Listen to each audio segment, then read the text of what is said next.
Hello बच्चों, let's read the question. The radius of gyration of a solid sphere of radius r about a certain axis is r. The distance of this axis from the center of the sphere is.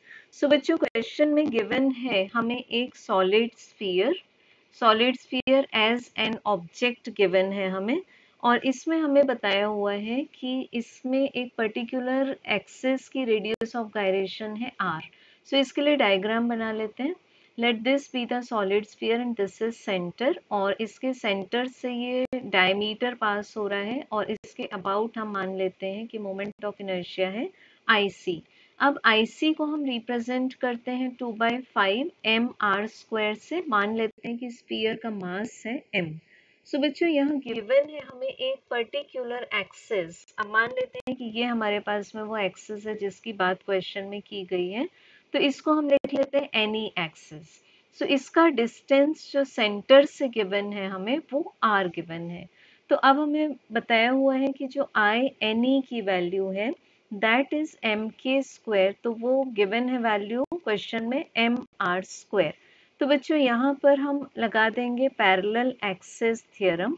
अब parallel axis theorem के according हमें h लेना है perpendicular distance between the centre passing through point O and the any axis.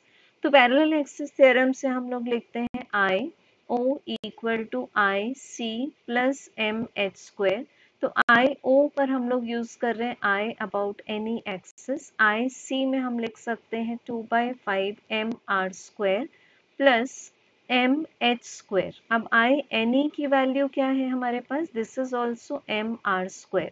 तो इस term को हम shift कर देंगे राइट साइड में. So we get mh² equals to mr² minus 2/5 mr².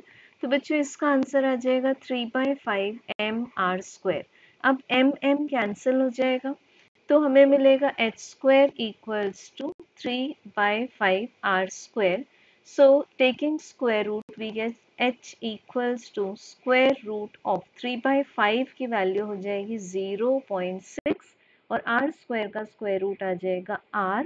सो हमें distance of the axis from centre of the sphere मिल जाएगा square root of 0.6 times of r. So correct answer is option C.